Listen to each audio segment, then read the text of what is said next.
Very good evening to all of you. मैं विक्रम, आपका business teacher. देखिए, हम लोग बात कर रहे थे यूनिट 9 फाइनेंशियल मैनेजमेंट, और उसमें अब तक हम जो टॉपिक पढ़ चुके हैं उनमें हम पढ़ चुके हैं फाइनेंशियल मैनेजमेंट क्या है, उसका मीनिंग क्या है, डिसीजंस कौन कौन से जो हमें लेने होते हैं, फाइनेंशियल प्लानिंग क्या है, factors affecting various types of financial decisions कौन कौन से हैं। साथ ही साथ हम लोग देख चुके थे कैपिटल स्ट्रक्चर क्या है, ट्रेड ऑन इक्विटी कंसेप्ट क्या है, कैसे ट्रेड ऑन इक्विटी कंसेप्ट में यदि हम डेट कंपोनेंट को इंक्रीज करते हैं तो वो शेयर होल्डर्स के लिए बेनिफिशियल होता है। ये सब हम अब तक देख चुके थे। अब हमारा जो आज का टॉपिक रहेगा that is related to fixed capital and working capital. लेकिन मैं फिक्स्ड कैपिटल और वर्किंग कैपिटल पर जाने से पहले एक छोटा सा क्वेश्चन लोग आपके साथ डिस्कस करना चाहूंगा। कई बार एग्जाम में पूछ भी लेते हैं, नहीं भी पूछते हैं, लेकिन क्वेश्चन ऐसा है कि थोड़ा पता होना चाहिए हमें। जैसे कि मान लीजिए हमें ये पता लग गया कि कॉस्ट ऑफ डेट जो है वो एक सस्ते रेट पर, यानी चीपेस्ट रेट पर हमें ये पैसा इजीली अवेलेबल हो जाता है। चीपेस्ट रेट पे ये पैसा हमें इजीली क्या हो जाता है, अवेलेबल हो जाता है। और उस कंडीशन में भी हम इक्विटी कैपिटल को क्यों यूज करते हैं, जबकि वो तो एक कॉस्टलियर कैपिटल है हमारी। अगर वो कॉस्टलियर कैपिटल है तो हम उसका क्यों यूटिलाइजेशन करते हैं, क्यों उसको यूज करते हैं।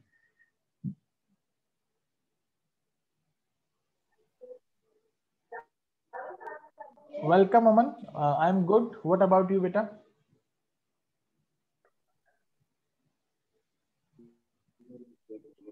चलिए, मेरा क्वेश्चन है कि हम लोग कॉस्ट ऑफ डेट की कैपिटल को चीपेस्ट सोर्स मानते हैं, it is the cheapest source, लेकिन उसके बावजूद भी हम इक्विटी कैपिटल को क्यों यूज करते हैं। तो बड़ा सिंपल सा मैं कहूंगा कि क्वेश्चन तो बहुत अच्छा है, लेकिन इसके यदि आंसर के बारे में बात करूं तो इसके आंसर का सिंपल सा फंडा है कि जब तक आप कुछ लगाओगे नहीं बिजनेस में अपनी जेब से, तब तक दूसरे आपको उधार पैसा नहीं देने वाले।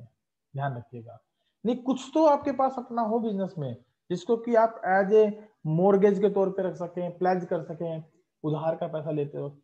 तो इसलिए cost of debt cheapest source होते हुए भी हम कंप्लीट कैपिटल स्ट्रक्चर में कॉस्ट ऑफ डेट को नहीं रख सकते। हमें उसके स्थान पर साथ साथ इक्विटी कैपिटल को रखना होता है, क्योंकि रिस्क जो है ना वो बड़ा इंपॉर्टेंट फैक्टर है। और जो बोरोड कैपिटल है, बोरोड फंड देने वाले जो लोग हैं वो रिस्क ज्यादा उठाना नहीं चाहते, इसलिए हम लोग इक्विटी कैपिटल को रखते हैं ताकि लोग हमारे पे विश्वास कर सकें और हमारे बिजनेस में पैसा इन्वेस्ट कर सकें। आइए चलिए स्टार्ट करते हैं आज की क्लास को। और आज की क्लास का टॉपिक रहेगा हमारा fixed and working capital with concept and determinants, that is the factor affecting the fixed and working capital. तो यहां पर अगर बात की जाए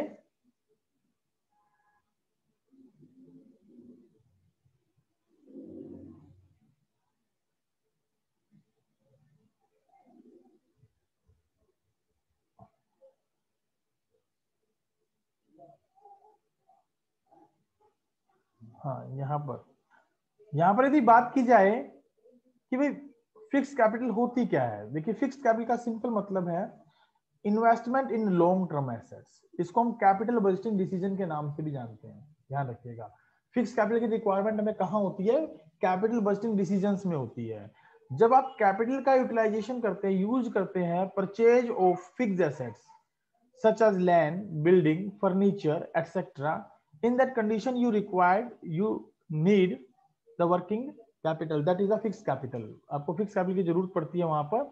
और फिक्स कैपिटल की रिक्वायरमेंट को पूरा करने के लिए हमारे पास कौन कौन से सोर्सेज होते हैं, कहाँ से हम इस पैसे को अरेंज करते हैं, वो सब हम फाइनेंशियल प्लानिंग में देख चुके हैं।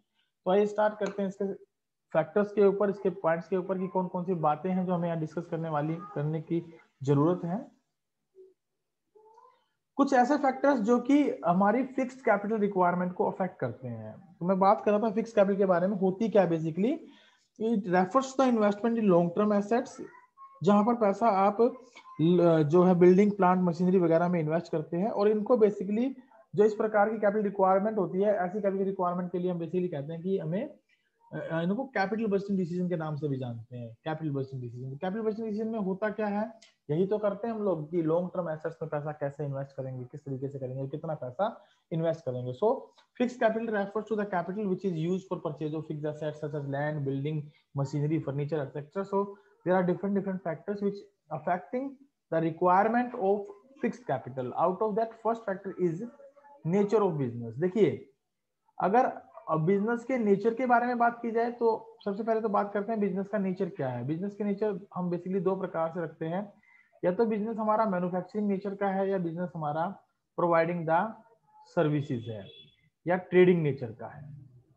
ट्रेडिंग नेचर का है, नहीं हम या तो मैन्युफैक्चर करते हैं गुड्स को, या फिर ट्रेड करते हैं, राइट, बनाकर बेचते हैं या बनी बनाई खरीद कर बेचते हैं। तो अब यहाँ पर ये प्रभाव पड़ता है, ये इफेक्ट पड़ता है कि how it will affect our requirement of fix capital. देखिए, फिक्स कैपिटल में यदि आप गुड्स मैन्युफैक्चर करके बेचते हैं तो definitely you require the various types of machineries, है ना। एक बिल्डिंग की रिक्वायरमेंट होगी जहां आप मशीनरी को इंस्टॉल कर सके, फैक्ट्री एरिया होगा, आपको रॉ मटेरियल की जरूरत होगी, साथ ही साथ आपको और अदर प्रोडक्शन एम्प्लॉइज की भी रिक्वायरमेंट होगी। तो इन सब के लिए हमें बेसिकली पैसे की जरूरत पड़ती है, और long term source of finance की रिक्वायरमेंट बेसिकली ज्यादा रहती है, फिक्स कैपिटल की रिक्वायरमेंट ज्यादा होती है।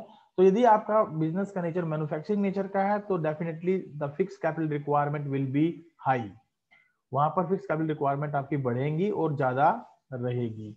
जबकि अगर आप ट्रेडिंग बिजनेस का यूटिलाइजेशन करते हैं, ट्रेडिंग बिजनेस को यूज करते हैं, भाई बिजनेस में डायरेक्ट परचेज किया गुड्स और बेचते हैं, तो ये required less working capital, less fixed capital.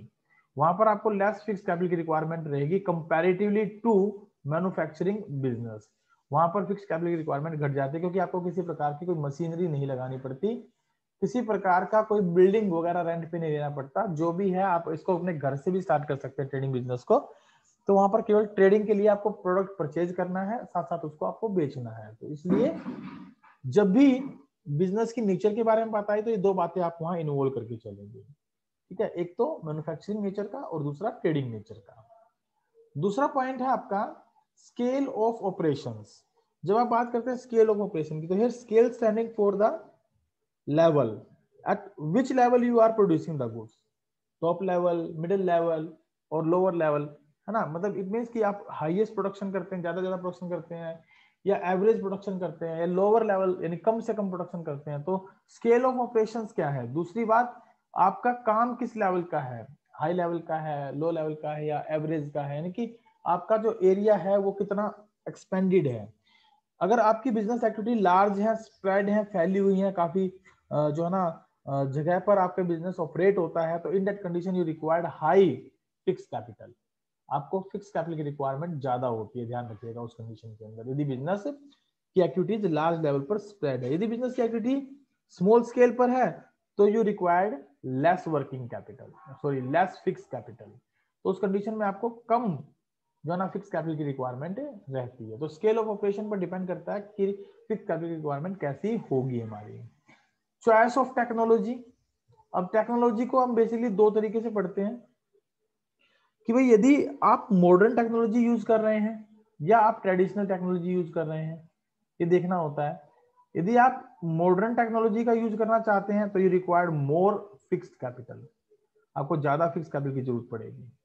अगर आप यूज कर रहे हैं ट्रेडिशनल टेक्नोलॉजीज का तो you required less working capital. Example के तौर पर हम बात करें तो देखिएगा, सबसे पहले अगर हम बात करें तो जो फील्ड है, फार्मर जो है वो खेतों को बैल के साथ और हल के साथ जोतते थे, कल्टीवेशन करते थे। तो वहां उनको कुछ नहीं चाहिए था, एक बैल और एक हल की रिक्वायरमेंट थी। लेकिन अगर वो उनको मॉडर्न टेक्नोलॉजी से जो है ना स्टार्ट कर दें कल्टीवेट करना, तो दे रिक्वायर ट्रैक्टर्स, और in comparatively to the ox and the जो प्लो है उसके मुकाबले में हमें ज्यादा पैसा लगाना पड़ेगा ट्रैक्टर को परचेज करने में। तो वहां पर उनको ज्यादा फिक्स कैपिटल की रिक्वायरमेंट रहेगी। तो चॉइस ऑफ टेक्नोलॉजी भी हमारी बेसिकली जो फिक्स कैपिटल रिक्वायरमेंट है उसको अफेक्ट करता है। इन सिंपल वे मैं यही कहूंगा, the manufacturing enterprises which make use of modern and automatic machines basically need large fixed capital. On the other hand, those enterprises in which production is carried out mainly through manual labors or the labor power we are using, that there we will require the less fixed capital. तो ये तो एक प्रकार से आपके techniques भी जिसको आप बोल देते हैं लेबर इंटेंसिव टेक्निक और कैपिटल इंटेंसिव टेक्निक। तो अगर लेबर इंटेंसिव टेक्निक का आप यूटिलाइजेशन कर रहे हैं तो आपको कम फिक्स कैपिटल की जरूरत पड़ेगी, और यदि आप यूज कर रहे हैं कैपिटल इंटेंसिव टेक्निक की तो आपको ज्यादा पैसे की रिक्वायरमेंट रहेगी। नेक्स्ट है टेक्नोलॉजिकल अपग्रेडेशन। सॉरी, अगर टेक्नोलॉजिकल अपग्रेडेशन की बात करें तो कुछ बिजनेसेस तो हमारे ऐसे हैं भाई जिनमें इमीडिएट हमें टेक्नोलॉजी यदि बदलती है तो ना हमें भी चेंज करना ही पड़ेगा, हमें भी वो चेंज लेकर आना पड़ेगा। फॉर एग्जांपल आपकी मोबाइल सर्विसेज, अगर मान लीजिए 5G जो है स्पेक्ट्रम लॉन्च हो जाता है हमारे यहाँ हरियाणा के अंदर, और हमें अगर 5G नेटवर्क यूज करना है then we have to upgrade our mobile, हमें 5G टेक्नोलॉजी का मोबाइल यूज करना पड़ेगा। अगर आप अपग्रेड करेंगे तो you required high fix capital, आपकी फिक्स कैपिटल रिक्वायरमेंट क्या होंगी, वो ज्यादा होंगी। लेकिन अगर आप यूज कर रहे हैं भाई ठीक है 3G 4G में काम चल रहा है हमारा, तो you required less fix capital, तो उस कंडीशन में आपकी फिक्स कैपिटल रिक्वायरमेंट कम होगी। तो टेक्नोलॉजिकल अपग्रेडेशन जो होगा that also affecting our requirement of fix capital. Next है हमारे पास ग्रोथ प्रोस्पेक्ट्स।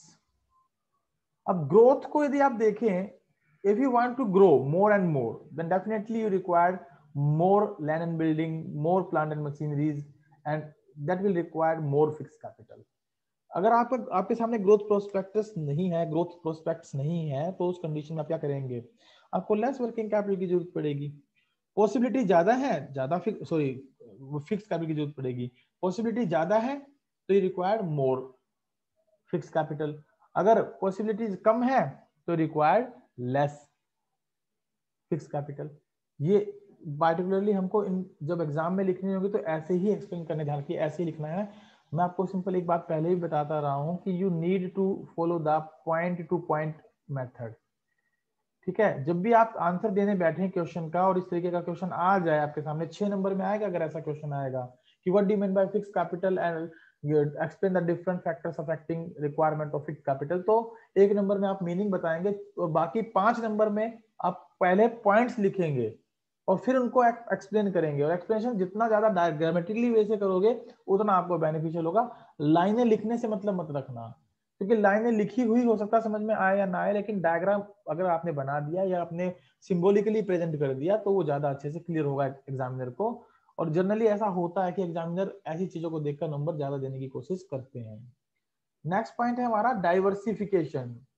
जब आप बात करते हैं डाइवर्सिफिकेशन की, तो डाइवर्सिफिकेशन का सिंपल मतलब क्या होता है कि आप केवल एक प्रोडक्ट जो है ना अब तक बना रहे थे, एक प्रोडक्ट में आप डील कर रहे थे और अब अपने प्रोडक्ट्स को मॉडिफाई करना चाहते हैं, प्रोडक्ट्स को बढ़ाना चाहते हैं और प्रोडक्ट लाइन को ऐड करना चाहते हैं, या पार्टिकुलरली किसी बिजनेस से निकलकर किसी दूसरे बिजनेस में जाना चाहते हैं, तो उसको हम बोलते हैं डाइवर्सिफिकेशन। अगर आप डाइवर्सिफिकेशन अडॉप्ट करते हैं यानी आपकी प्रोडक्ट लाइन को आप और प्रोडक्ट लाइन में ऐड करना चाहते हैं, यदि आप एक प्रोडक्ट लाइन को यूज कर रहे थे, आप चाहते हैं कि एक से बढ़कर हमारे पास 2 या 3 प्रोडक्ट लाइन हो जाएं, तो डेफिनेटली जब आप प्रोडक्ट लाइन को बढ़ाएंगे तो होगा क्या, आपको और वर्क फिक्स कैपिटल की जरूरत पड़ेगी और ज्यादा प्लांट एंड मशीनरी बिल्डिंग वगैरह की रिक्वायरमेंट रहेगी। तो उस कंडीशन में जो डाइवर्सिफिकेशन आपको स्पष्ट बताता है कि अगर आप अपने प्रोडक्ट लाइन को इंक्रीज करना चाहते हैं तो you required more and more fix capital, आपको और ज्यादा फिक्स कैपिटल की जरूरत पड़ने वाली है। अगर आपको जो है डाइवर्सिफिकेशन नहीं करना तो you required less working sorry less fix capital. पता नहीं क्यों वर्किंग कैपिटल मूव पे आया हुआ, चलिए कोई बात नहीं, फिक्स कैपिटल की रिक्वायरमेंट कम पड़ेगी वहां उस कंडीशन के अंदर। यदि मैं छोटा सा एग्जांपल लूं तो देखिए कि कोई भी एक मैन्युफैक्चरिंग कंपनी हो सकती है, अगर वो मान लीजिए बिजनेस करना चाहती है, यानी मैं ले लेता हूं एग्जांपल कि अगर कोई कपड़ा बनाने वाली कंपनी टेक्सटाइल इंडस्ट्री है, सपोज टेक्सटाइल इंडस्ट्री है, और टेक्सटाइल इंडस्ट्री चाहती है कि भाई वो किसी प्रकार के अदर प्रोडक्ट को भी इन्वॉल्व करे, जैसे कि पेपर मैन्युफैक्चरिंग या जो है स्टेशनरी के वर्क में जो है वो आए, तो इन ये जो नई प्रोडक्ट लाइन वो ऐड करेंगे ना, तो रिक्वायर्ड अकॉर्डिंगली टेक्नोलॉजीज मशीनरीज, इनके अकॉर्डिंगली उनको मशीन और टेक्नोलॉजी की रिक्वायरमेंट रहेगी। और अकॉर्डिंगली अगर उन चीजों की रिक्वायरमेंट रहेगी तो उस कंडीशन में होगा क्या, उस कंडीशन में ज्यादा पैसे की हमें जरूरत पड़ेगी, तो पैसा बढ़ाना पड़ेगा, फिक्स कैपिटल की रिक्वायरमेंट इंक्रीज करनी पड़ेगी। नेक्स्ट है हमारे पास फाइनेंसिंग अल्टरनेटिव्स। जब आप बात करते हैं फाइनेंसिंग अल्टरनेटिव्स की, तो फाइनेंसिंग अल्टरनेटिव्स किस प्रकार से, फाइनेंसिंग अल्टरनेटिव्स किस प्रकार से हमारे जो है पार्टिकुलरली फिक्स कैपिटल रिक्वायरमेंट को चेंज करता है। उसके बारे में यदि बात करें तो देखिए फाइनेंसिंग अल्टरनेटिव होता क्या है। मान लीजिए यदि आप बिजनेस कर रहे हैं और आपको लगता है कि भाई आपके पास पैसा कम है, आप मशीन्स परचेज नहीं कर सकते, प्लांट्स परचेज नहीं कर सकते, या बिल्डिंग अपनी खुद की नहीं लगा सकते, तो उस कंडीशन में आपके पास फाइनेंसिंग अल्टरनेटिव क्या है? क्या आप उनको लीज पर ले सकते हैं? यदि आप उनको लीज पर ले सकते हैं तो ये रिक्वायर्ड लेस फिक्स कैपिटल। ठीक है, आपको कम फिक्स कैपिटल की जरूरत पड़ेगी, आपको ज्यादा फिक्स कैपिटल की जरूरत नहीं है। यदि आप उसको लीज पर नहीं ले सकते हैं, यानी लीज फाइनेंसिंग का अल्टरनेटिव अवेलेबल नहीं है, तो ये रिक्वायर्ड मोर फिक्स कैपिटल, आपको ज्यादा फिक्स कैपिटल की जरूरत उस कंडीशन में होने वाली है। तो फाइनेंसिंग अल्टरनेटिव इस तरीके से हमारे पार्टिकुलरली फिक्स कैपिटल रिक्वायरमेंट को अफेक्ट करता है। यानी अगर आपको मार्केट में इजीली पैसा अवेलेबल है तो आप कभी भी पैसा मार्केट से ले सकते हैं और फिक्स कैपिटल की रिक्वायरमेंट को सोल्व कर सकते हैं। लेकिन यदि अल्टरनेटिव अवेलेबल ही नहीं है तो आपको फिक्स कैपिटल की रिक्वायरमेंट स्टोर करके रखनी पड़ेगी, आपको अपना पैसा फ्यूचर के लिए सेव करके रखना पड़ेगा उस कंडीशन में आपकी, ताकि वो कंडीशंस क्या हो सके, फुलफिल हो सके, पूरी हो सके।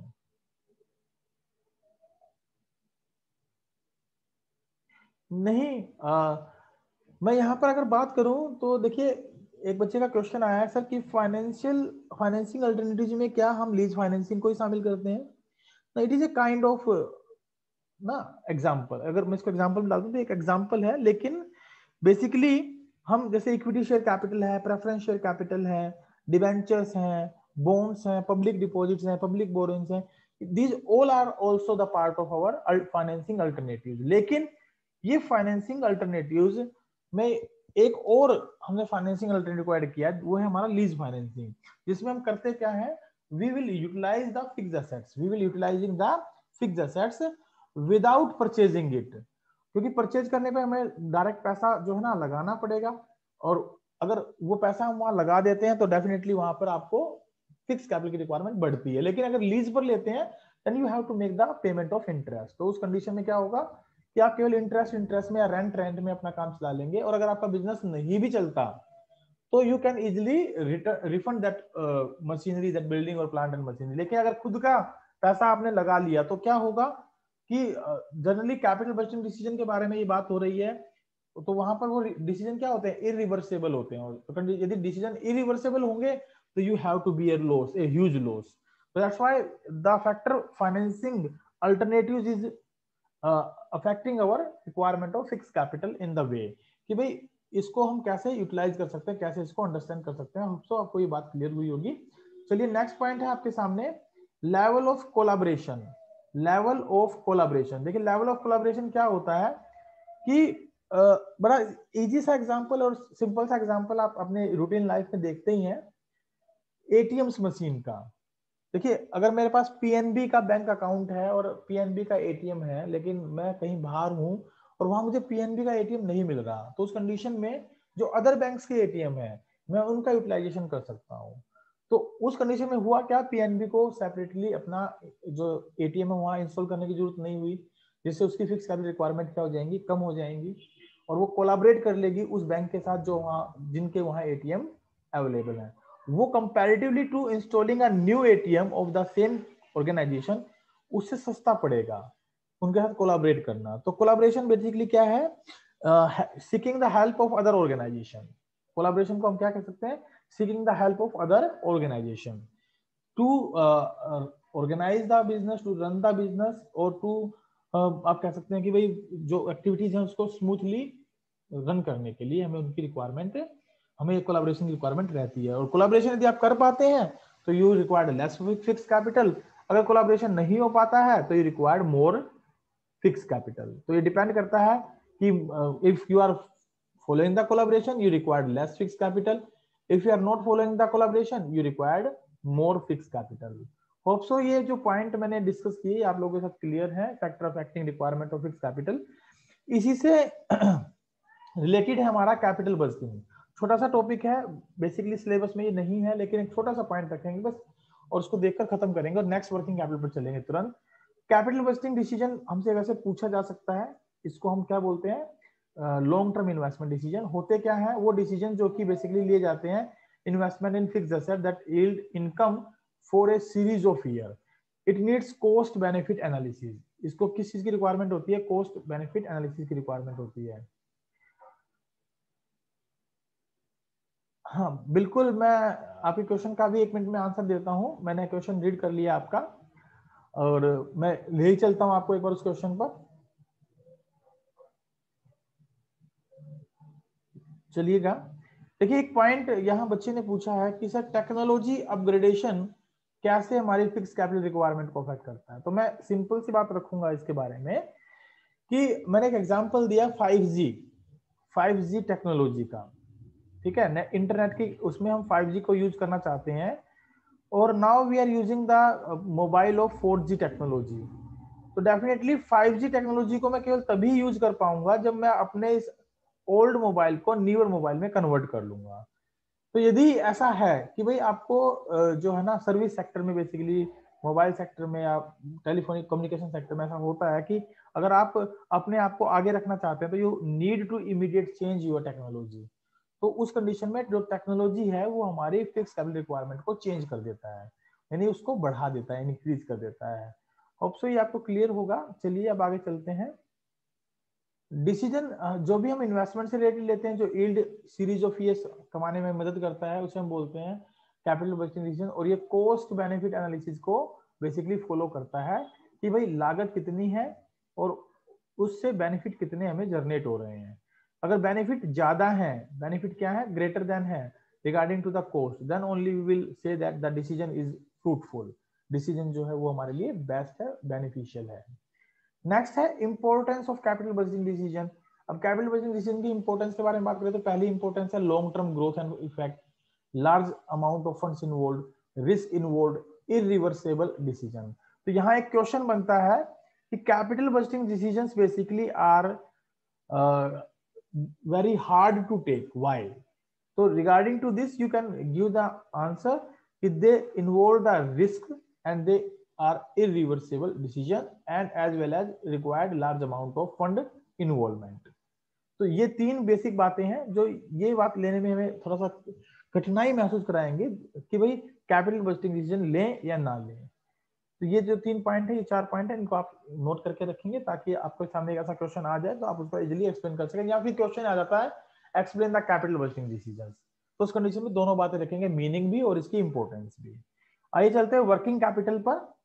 देखिए वर्किंग कैपिटल का कंसेप्ट बहुत पुराना है, आप +1 +2 अकाउंटिंग में भी पढ़ते आए हैं। बेसिकली वर्किंग कैपिटल 2 प्रकार से डिफाइन की गई है। बेसिकली अकाउंटिंग टर्म में बात करूं तो केवल हम नेट वर्किंग कैपिटल के बारे में ही बात करते हैं, लेकिन बिजनेस टर्म में हम 2 प्रकार की वर्किंग कैपिटल के बारे में बात करते हैं, तो ग्रोस वर्किंग कैपिटल और दूसरा आपका net working capital.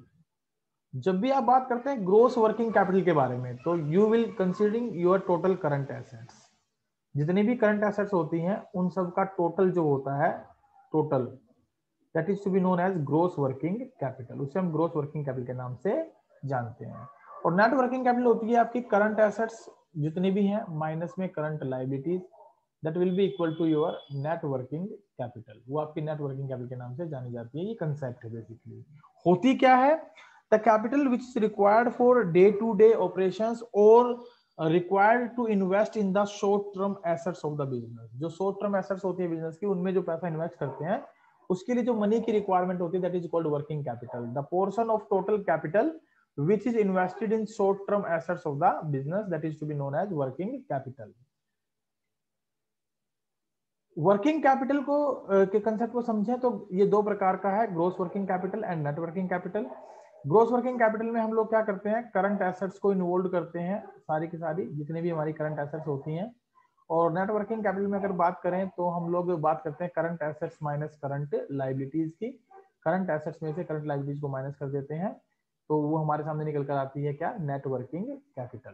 Current assets minus में करंट लायबिलिटीज। ये कंसेप्ट तो आपको बड़ा इजीली समझ में आ जाएगा क्योंकि आप अकाउंटिंग में करते हैं सब। और फैक्टर्स अफेक्टिंग हमारे रिक्वायरमेंट ऑफ वर्किंग कैपिटल क्या है, ये हमारे लिए बड़ा इंपॉर्टेंट है कि भाई कौन कौन से फैक्टर हैं जो कि वर्किंग कैपिटल को अफेक्ट करते हैं। क्योंकि हम बेसिकली जब भी बात करते हैं ना वर्किंग कैपिटल के बारे में बात करते हैं, क्योंकि फिक्स कैपिटल की रिक्वायरमेंट तो एक ही बार होती है बिजनेस को स्टार्टअप करने के लिए, उसके बाद जो है धीरे धीरे जैसे जैसे रिक्वायरमेंट बढ़ती है हम बढ़ाते चलते हैं फिक्स कैपिटल को। लेकिन वर्किंग कैपिटल हमें डे टू डे एक्शन के लिए रिक्वायर्ड होती है इसलिए बड़ा इंपॉर्टेंट क्वेश्चन बनता है और डायरेक्ट क्वेश्चन इसके बारे में पूछा जा सकता है। यहाँ पर जो फैक्टर्स हैं जो हमारे वर्किंग कैपिटल को अफेक्ट करते हैं वो कौन कौन से हैं, या फिर अगर वर्किंग कैपिटल को समझे तो वो ऐसे कौन से अमाउंट, क्या कौन से एक्सपेंसेस या कौन सी रिक्वायरमेंट है जहाँ इस पैसे की जरूरत पड़ती है। तो कुछ बेसिक एग्जांपल अगर वर्किंग कैपिटल के बारे में बात करें, रिक्वायरमेंट के बारे में, तो जैसे रूटीन में जो डेली एक्सपेंस करते हैं आप लोग, या फिर जो आपकी करंट लायबिलिटीज अगर आपसे पैसा मांगने आ जाए तो उनको जो पैसा पेड किया जाएगा, या प्रोडक्शन कॉन्टिन्यूटी जो होती है, प्रोडक्शन को कंटिन्यू रखने के लिए वो जो खर्चे पेड करते हैं तो उसके लिए हमें जो पैसे की जरूरत होती है वो हमारा वर्किंग कैपिटल का पार्ट माना जाता है ना। उसके लिए जो पैसे की जरूरत होती है उसे वर्किंग कैपिटल बोलते हैं। या फिर अगर कोई मार्केट में ऐसी अपॉर्चुनिटी आपके सामने आ गई कि आपको भाई इसे ग्रैब करना चाहिए, at that time the amount required that is to be known as working capital, उसे आप वर्किंग कैपिटल कहेंगे। उस पैसे की आपको वहां जरूरत पड़ने वाली है। तो इसके कुछ फैक्टर हैं जिनमें पहला फैक्टर आपके पास है नेचर ऑफ बिजनेस। लेकिन नेचर ऑफ बिजनेस में हमने पीछे भी पढ़ा और अभी भी हम पढ़ेंगे। यहाँ पर अगर बिजनेस के नेचर के बारे में बात करें तो सिंपल सी बात रखेंगे, मैन्युफैक्चरिंग नेचर का है या ट्रेडिंग नेचर का है बिजनेस। अगर मैन्युफैक्चरिंग नेचर का तो you required more working capital, अगर ट्रेडिंग नेचर का बिजनेस है तो required less working capital. Reason being, trading में डायरेक्टली आपको प्रोडक्ट परचेज करना है और बेचना है, मैन्युफैक्चरिंग में आपको रॉ मटेरियल परचेज करना है, मशीन लगानी है, और जो उसके लिए रॉ मटेरियल की सबसे बड़ी प्रॉब्लम है क्योंकि रॉ मटेरियल हमें हर बार खरीदना पड़ता है, बार बार खरीदना पड़ता है ताकि उस बिजनेस को कंटिन्यू रख सकें।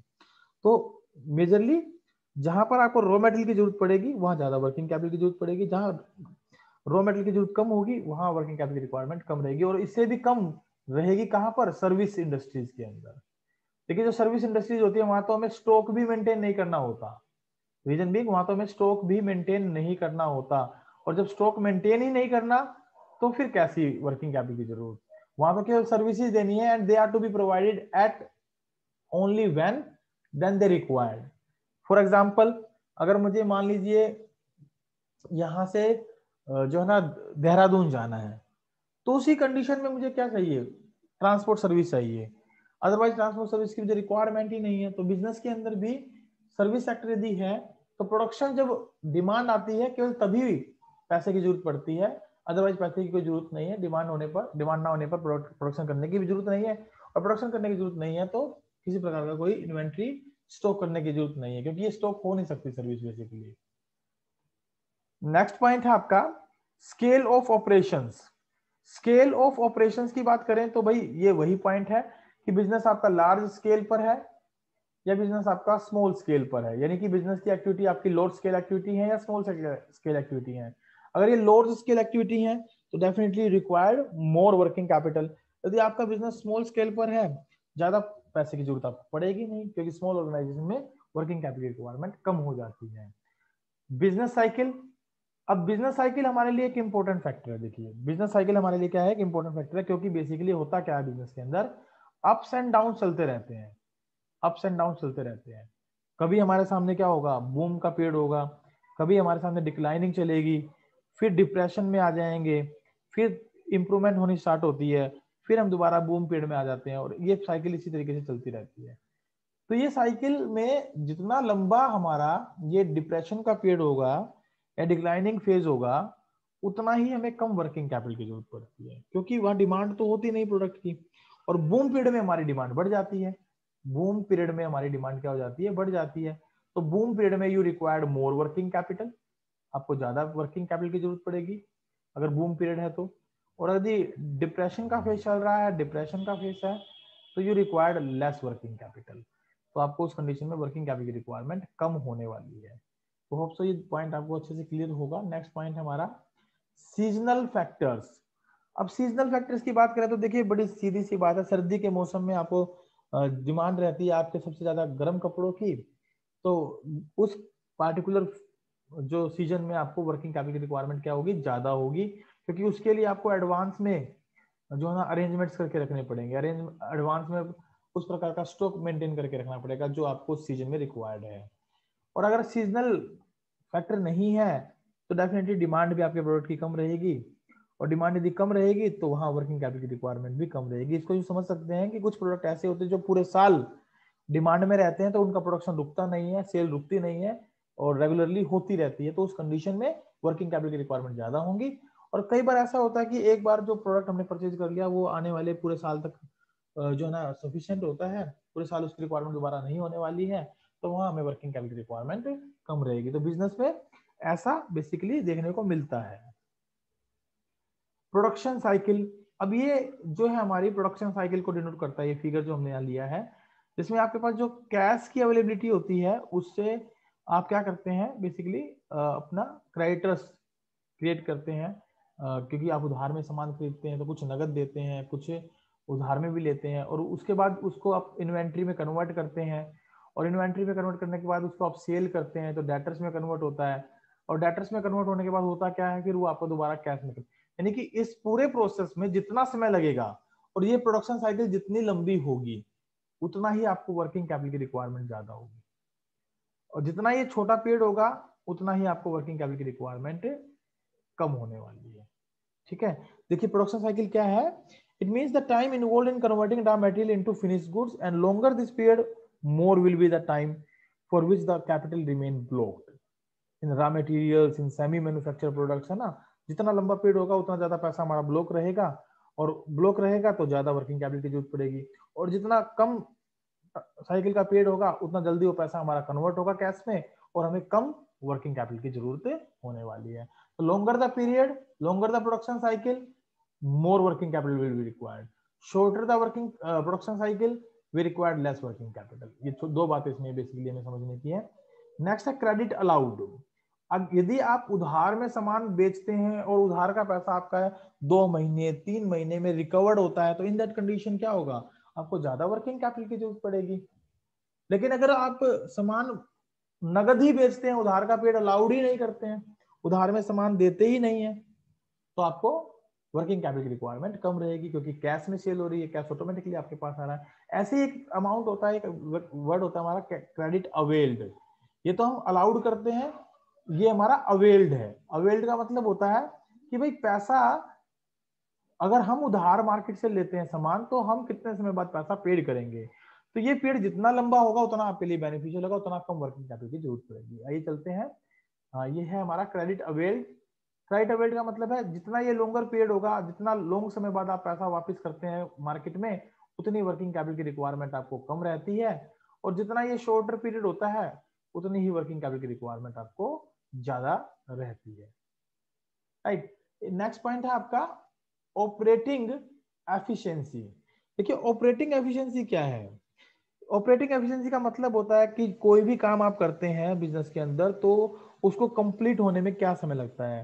यदि ऑपरेटिंग एफिशिएंसी किसी भी ऑर्गेनाइजेशन की जो है ना वो अलग अलग हो सकती है, और अगर मान लीजिए किसी की ऑपरेटिंग एफिशिएंसी जो है वो बहुत अच्छी है, चीजें बहुत जल्दी कन्वर्ट हो जाती हैं, बहुत जल्दी बिक जाती हैं, कैश में कन्वर्जन हो जाता है, तो वहां पर हमें लेस जो है ना वर्किंग कैपिटल की जरूरत होने वाली है। लेकिन अगर मान लीजिए हमारी ऑपरेटिंग एफिशिएंसी पुअर्स है, बिजनेस को चलाने की हमारे अंदर क्षमताएं कमजोर है, कम है, पुअर है, तो डेफिनेटली वो हमारा पैसा स्टॉक में, डेटर्स में, इनमें फंस जाएगा, और इनमें अगर पैसा फंस गया तो आपको मोर वर्किंग कैपिटल की जरूरत होने वाली है, ज्यादा वर्किंग कैपिटल की जरूरत होने वाली है।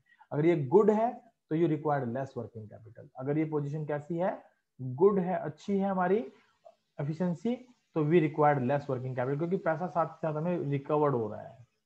नेक्स्ट है availability of raw material.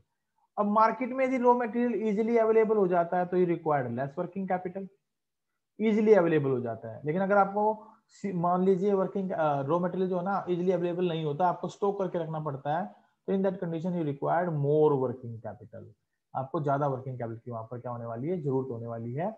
It depends कि भाई इजीली अवेलेबल है, इजीली अवेलेबल है, या हमें स्टॉक करना पड़ता है, या हमें स्टॉक करना पड़ता है, डिपेंड करता है इस बात पर। ठीक है, नेक्स्ट पॉइंट है ग्रोथ प्रोस्पेक्ट्स। अब यदि आपके सामने ग्रोथ प्रोस्पेक्ट्स अधिक हैं तो you required more working capital, you required more working capital. अगर ग्रोथ प्रोस्पेक्ट्स है ही नहीं तो you required less working capital, आपको उस कंडीशन में कम पैसे की जरूरत पड़ेगी, लेस वर्किंग कैपिटल की जरूरत पड़ेगी। लेवल ऑफ कंपटीशन, अगर लेवल ऑफ कंपटीशन के बारे में बात करें तो देखिए लेवल ऑफ कंपटीशन क्या है कि अगर मार्केट में आप अकेले सोल जो है ना ओनर है, सोल प्रोड्यूसर है, सोल जो है ना सेलर है किसी प्रोडक्ट के, तो ये रिक्वायर्ड लेस वर्किंग कैपिटल, क्योंकि आप सारा सामान जो है नगद बेचना पसंद करेंगे। यदि कंपटीशन इंक्रीज हो जाता है तो ये रिक्वायर्ड मोर वर्किंग कैपिटल, आपको ज्यादा वर्किंग कैपिटल की क्या पड़ेगी, जरूरत होने वाली है। इन्फ्लेशन, देखिए इन्फ्लेशन क्या होता है कि जब भी प्राइसेस बढ़ते हैं ना तो हमें ज्यादा जो है ना रिक्वायरमेंट होती है अपने प्रोडक्शन को, सेल्स को मेंटेन करने के लिए, उस कंडीशन में ज्यादा वर्किंग कैपिटल की आपको जरूरत पड़ेगी। और अगर इन्फ्लेशन रेट लो है तो ये रिक्वायर्ड लेस वर्किंग कैपिटल। तो इन्फ्लेशन में यदि मान लीजिए इन्फ्लेशन रेट आपकी बढ़ रही है तो you must required more working capital, आपको ज्यादा वर्किंग कैपिटल की जरूरत होने वाली है। अगर इन्फ्लेशन रेट डाउन जा रही है, कम है, तो ये रिक्वायर्ड लेस वर्किंग कैपिटल, आपको कम वर्किंग कैपिटल की जरूरत पड़ेगी। ये दो बातें इसके साथ बड़ी इंपॉर्टेंट है। और पार्टिकुलरली इसी लास्ट पॉइंट के साथ मैं जो है अपने चैप्टर को कंप्लीट करूंगा। यदि आपको किसी प्रकार का कोई डाउट हो, कोई बात पूछनी हो तो you can ask, otherwise thank you from my side, thank you very much.